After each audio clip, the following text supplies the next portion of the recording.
হযরত সুলাইমান আলাইহিস সালাম একবার অনেক শক্তিশালী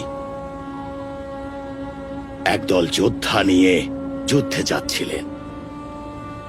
এক সারি পিঁপড়ে পথ পার হচ্ছে দেখে সৈন্যরা সম্মান দেখিয়ে থেমে যায়।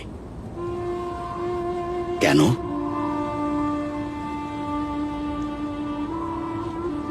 কারণ সুলাইমান আলাইহিস সালাম দেখলেন দুনিয়া শাসন করার জন্য শুধু ক্ষমতা থাকলেই হয় না, দুনিয়া শাসন করতে হলে পিঁপড়েদের মতো সবাইকে আইন মেনে চলতে হবে।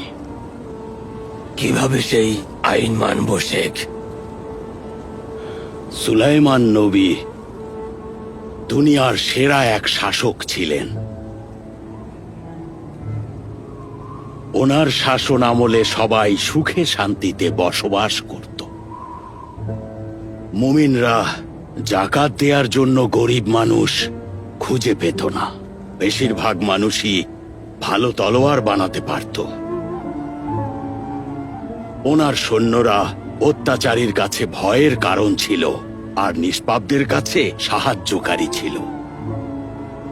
সুলাইমান আলাইহিস সালামের দরবারে দুনিয়ার অনেক সম্রাটই দেখা করতে এসে ওনার সমৃদ্ধির গোপন রহস্য জানতে চাইতেন।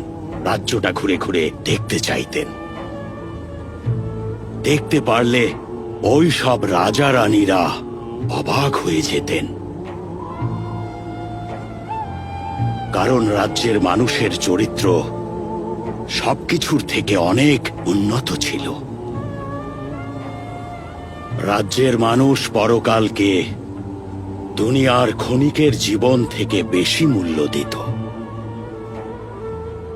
মানুষ জড়বস্তুর ইবাদত করা ছেড়ে দিয়ে ইসলামী পতাকার নিচে জড়ো হওয়া শুরু করে।